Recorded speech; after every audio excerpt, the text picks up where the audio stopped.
다니엘이 왕 앞에 나아가서 왕이 그 꿈의 물 말하고 해석하기 시작합니다. 꿈의 내용은 머리는 순금, 가슴과 팔은 은이었고요. 배와 넓적다리는 놋, 종아리는 새, 발은 새와 진흙으로 되어져 있는 큰 사람과 같은 신상을 보았습니다. 여기에 대한 견해가 여러 견해가 있습니다. 정확하지가 않죠. 왜냐하면 히브리어가 아니라 아람어로 되어져 있기 때문에 그 원어가 굉장히 어렵고 난해하다라고 합니다. 그래서 다양한 의견이 있는데요. 저희는 전반적으로 보는 바벨론, 메데, 파사, 그리스, 마지막을 로마로 보는 이 견해를 가지고 말씀을 따라 해석하도록 하겠습니다. 자, 36절을 보면요. 꿈의 내용을 그대로 이제 다니엘이 해석합니다. 이 꿈의 내용을 한마디로 말하면요. 바벨론이 망하고 하나님의 나라가 세워진다라는 것을 말하는 것입니다. 37절과 38절의 내용은요. 32절에 그 우상의 머리는 순금이요에 대한 해석을 이제 다니엘이 푸는 것입니다. 이 내용은 또 다니엘 7장 1절을 보면요. 그 한 짐승이 나오는데 그 짐승에 대한 것이죠. 바벨론을 뜻하는 것입니다. 왕이요, 왕은 여러 왕들 중에 왕이시다라고 얘기하죠. 실제로 느부갓네살 왕은요, 특별히 권세 있고 능력 있는 왕이었습니다. 다니엘과 동시대적으로 사역했던 에스겔 선지자도요, 에스겔 26장 7절에서 왕들 중에 왕이라고 말했습니다. 그러니까 정말로 바벨론의 느부갓네살 왕은 위대한 왕이 맞습니다. 바벨론의 과학, 건축, 문학 등에서요, 뛰어난 고대 문명을 가진 나라였습니다. 특별히 바벨론이라는 나라는 군사적인 힘뿐만 아니라 문명이요, 아주 뛰어난 민족이었습니다. 1919년에 독일 헌법에서 국가가 국민의 생활을 보장하는 사회권이 처음으로 기록되어졌다고 합니다. 그런데요, 그에 비해서 1700년도에 국가가 국민의 생활을 보장하는 사회권이 법전에 만들어졌는데요. 모세의 율법에 앞서서 체계화된 함무라비 법전이 이 바빌론의 문명을 나타내는 것이죠. 그러니까 대단한 나라가 맞습니다. 그뿐만 아니라 도시 자체가 건축이 얼마만하게 대단했는지 모릅니다. 특별히 고대 세계 7대 불가사리 중 하나죠. 공중정원. 아직도 이것이 어떻게 만들어졌는지 이해할 수 없다라고 얘기합니다. 그뿐만 아니라 바벨론 제국의 성의 둘레의 길이만요 90km라고 합니다. 둘레만요. 그리고 문이 1000개의 문을 가지고 있다라고 합니다. 왕궁의 성의 크기가요. 뿐만 아니라 황금 도성이라 불릴 만큼 금을 물 쓰듯이 했던 나라가 이 바벨론 제국이었다라고 얘기합니다. 그러나 이 말씀의 강조점은요, 이 바벨론 제국의 왕에게 있지 않습니다. 37절 하반절을 보면요, 하늘의 하나님이 나라와 권세와 능력과 영광을 누구에게요? 왕에게 주었다라는 것이 이 말씀의 핵심입니다. 하나님이 주셨다라는 것입니다. 그래서 38절에 보면 사람들과 들짐승과 공중의 새들을 왕에게 넘겨주어서 다스리게 하였다라는 것이 핵심의 말씀이죠. 그래서 왕이 금머리리다라고 얘기하고 있습니다. 자, 그러면서요, 39절을 보면 왕을 뒤이어 왕보다 못한 다른 나라가 일어날 것이요 라고 얘기합니다. 두 번째 나라에 대한 해석이죠. 자, 32절을 보시면요, 가슴과 두 팔은 은이요라는 부분에 대한 이제 해석입니다. 다니엘 7장 5절을 보면요, 그 다음에 나오는 짐승이 나오는데 메대와 바사에 대한 내용입니다. 벨사살 시대 때에 메대와 바사의 연합군이 바벨론 제국을 공격해서 다스리게 되어집니다. 이제 후에 바사죠. 페르시아가 메대를 이렇게 흡수해서 통일시켜서 한 나라로 만들게 되어집니다.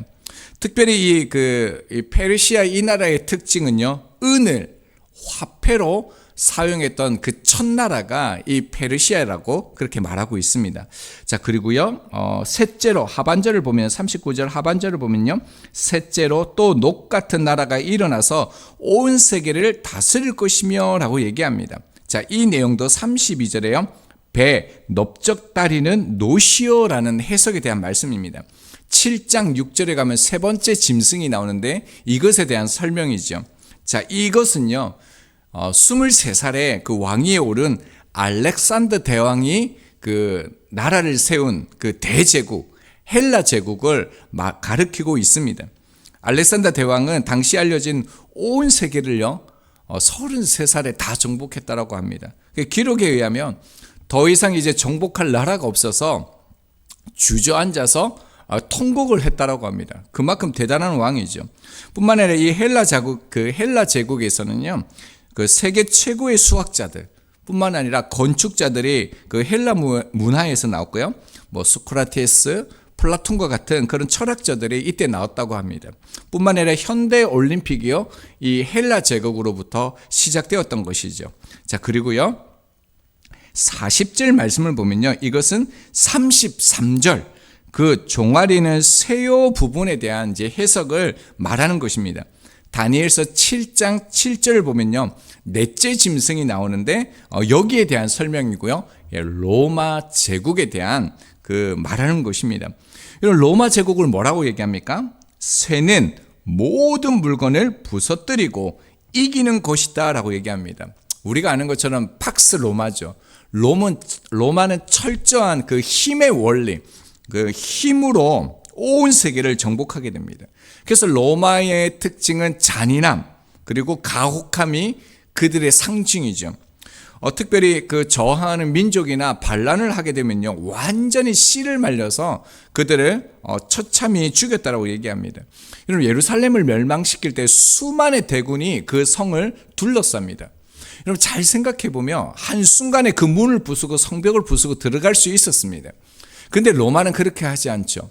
그 성을 완전히 둘러쓰고요, 2년 동안이나 그들이 굶어 죽을 때까지 그냥 기다립니다. 내버려 둡니다. 안에서 굶주림을 견디다 못해 사람들이 자기 자식을 잡아먹을 그 비참한 상황이 되고요, 아무것도 못할 때, 그때 로마는요, 그 땅을 처참히 밟고 완전히 죽여버립니다. 무엇입니까? 이런 본보기를 보여주었던 나라가 로마 제국이라는 거예요. 누구든지 로마에 대항하면 이렇게 된다라는 것을 그들의 잔인함을 통해서 그 민족들을 멸망시킬 때 보여준 나라이죠. 그래서 로마는요, 인권이라는 게 없습니다. 로마의 3분의 1이요, 노예였다라고 합니다.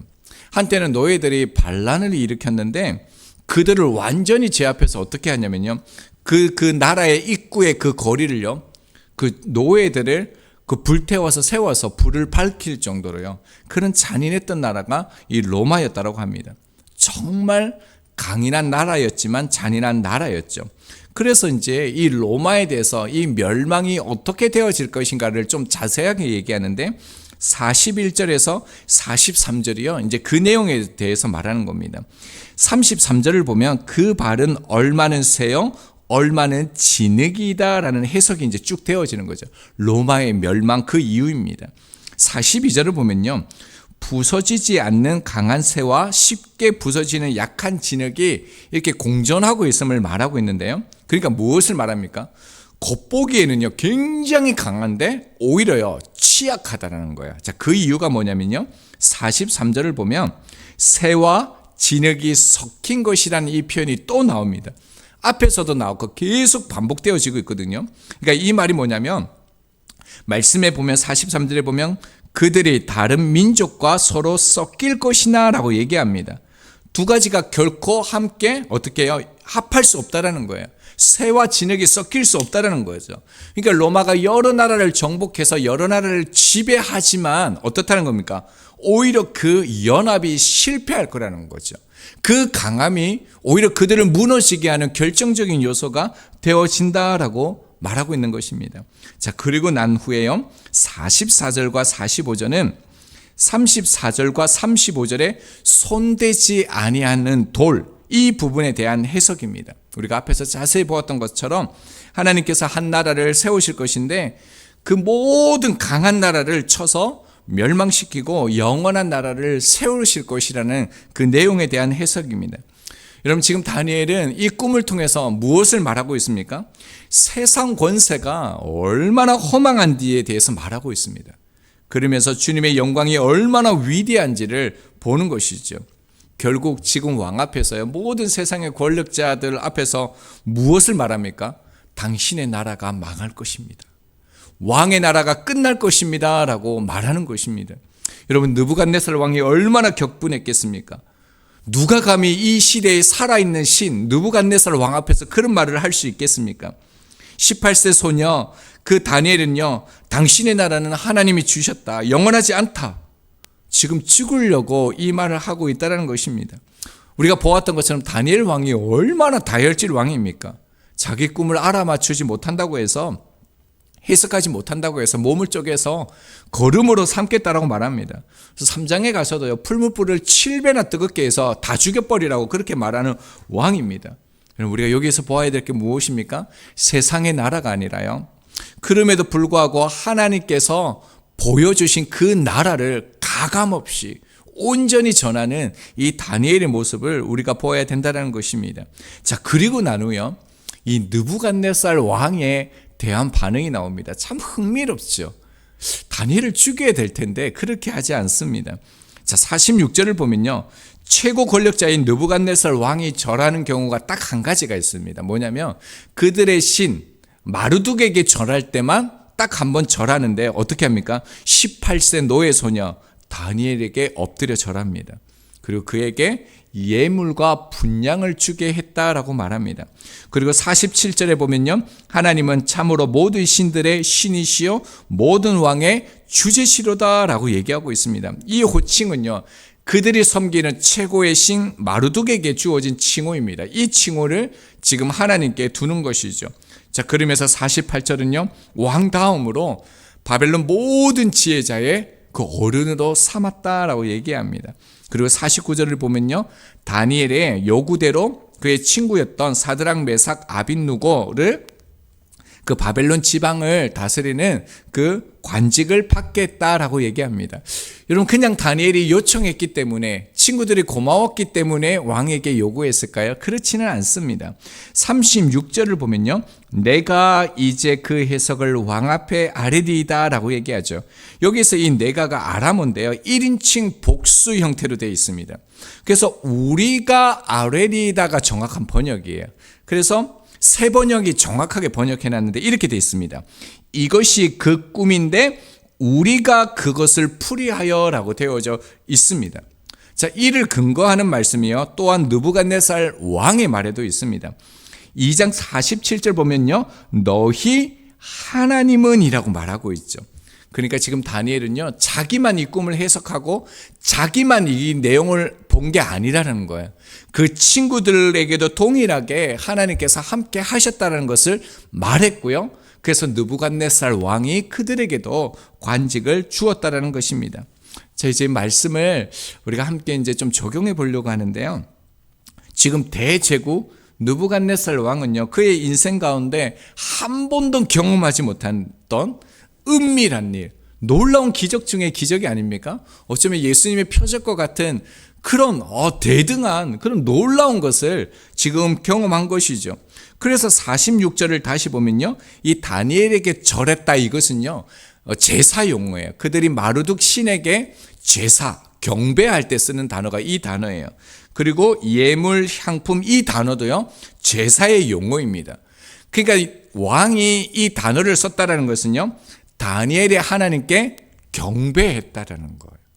여호와 하나님을 인정하고 예배했다라는 것입니다. 그래서 47절에 보면요, 너희 하나님은 참으로 모든 신들의 신이시요 모든 왕의 주제시로다 선포하는 거죠. 누구 앞에서요? 모든 관료들과 가장 뛰어난 이들이 보는 그 자리에서 하나님을 예배한 것이죠. 지금 하나님이 하시는 일을 통하여 왕은 깨달음을 얻은 거예요. 은혜를 받은 거예요. 모든 권세와 영광이 하나님께로부터 주신 것을 알았고, 우리의 나라가 망할 것이고 하나님의 나라가 세워질 것이고 모든 생명은 하나님으로부터 주어진다는 것을 알았습니다. 자, 그렇다면 이제 우리가 질문해야 될 게 뭐냐면요, 왕이 하나님을 믿었습니까? 예배한 것일 것입니까? 자, 이 부분을 보면 어떻습니까? 꼭 그런 것 같지 않습니까? 그런데 말씀을 잘 보면요. 자, 47절에 왕이 하나님을 뭐라고 얘기합니까? 너희 하나님이라고 말하고 있습니다. 하나님이 지금 나의 하나님이 되어지지 못하고 있다라는 거예요. 하나님의 표적과 능력과 기적을 보았고 하나님을 깨달았고 은혜를 받았고 감동을 받았지만 여전히 그의 왕에게는요, 너희 하나님이라는 거죠. 나의 하나님이 아닙니다. 그뿐만 아니라 하나님을 유일신으로 고백하지 않습니다. 여러 신들, 또 다른 신들 중에 뛰어난 신이라고 지금 고백하고 있다는 거죠. 여러분, 이것이 왕이 하나님을 경험한, 그리고 그 하나님을 향한 믿음이 이것이라는 거죠. 여러분, 저희도 이런 믿음일 수 있습니다. 이 땅에 오신 주님이 다시 오실 것을 믿습니다. 하나님이 내 삶을 인도하심을 믿고요, 경험해도 여전히요, 하나님이 나의 하나님이 되어지지 않을 수 있습니다. 자, 그렇다면 너희 하나님이 아니라 나의 하나님이 되는 삶은 무엇이겠습니까? 그것은요, 주님을 인격적으로 지금 다시 모셔드리는 것입니다. 내 마음을 열고 주님, 내 인생의 주인이 되어주십시오. 주님을 인격적으로 다시 내 마음의 그 보좌에 모셔드리는 것입니다. 날마다 매 순간마다 이런 시간을 가지는 것이 정말 중요합니다. 지금 하나님의 은밀한 일을 행하시는 하나님을 경험했지만요, 왕은 어떻습니까? 이제 다음 본문이 3장 1절을 보면요, 왕이요 엄청나게 자신을 위하여 금신상을 만듭니다. 거기에 절하라 그러고요, 절하지 않으면 다 죽이겠다라고 얘기합니다. 2장과 3장 그 사이는 이제 자세한 것은 다음 시간에 우리가 살펴볼 건데요, 그 시간에 개입이 있습니다. 약 9년에서 15년 정도의 개입이 있습니다. 3장 1절이 시작할 때 금신상을 만들 때요, 어떤 일이 있었냐면, 이 바벨론 제국의 왕이, 느부갓네살 왕이 남유다를 3차에 거쳐서 완전히 멸망시킬 때가요, 3장 1절에 금신상을 만들 때입니다. 자, 그러니까요, 지금 다니엘이 그 여호와 하나님의 위대하신 그 일을 보여주었죠. 그런데요, 이 느부갓네살 왕이요, 9년 15년 뒤에 남유다 이스라엘의 하나님, 그 나라를 완전히 정복해버립니다. 그러니까 어떤 일이 납니까? 어떤 마음이 들어옵니까? 하나님이 없더라는 거예요. 우리가 그 하나님이 보호하시는 그 나라를 멸망시켰다라는 거예요. 여러분, 그리고 여전히 왕은요, 바벨론 제국의 왕이고 자신이 의지할 수 있는 세상을 가지고 있습니다. 지금 내가 의지하고 바라보는 것을 포기하지 않으면요, 결코 하나님을 의지할 수 없다라는 것이죠. 너희의 하나님이 되는 것입니다. 삶의 주인이 자신인 사람은 하나님을 나의 하나님으로, 나의 주인으로 모실 수가 없는 것입니다. 지금 하나님이 나의 하나님으로 내 삶의 주인으로 인정하지 않으면요, 시간이 지나면 지날수록 어떻게 됩니까? 믿음이 견고해지는 것이 아니라 느부갓네살 왕처럼 되는 것입니다. 여러분, 오늘 우리가 하나님의 전능하심, 전지하심, 친히 주 얼굴을 배움는다면, 그 앞에서 그 앞에 서 있다라면 여러분 무엇을 하겠다라고 얘기하겠습니까? 여러분, 하나님을 위해서 내가 어떻게 살아가겠습니다라고 말하실 것 같습니까? 그것을 묵상할 때요, 아무 말도 못할 것 같습니다. 오히려 그 하나님 앞에 내 삶의 주인이 되어 주십시오, 내 삶을 다스려 주십시오, 이 고백뿐일 것 같지 않습니까? 하나님을 나의 주인으로 내 인생의 주인이 되어 달라고, 나를 책임져 달라고, 내 인생을 더욱더 하나님께 드리는 이 날이 되기를 소망합니다.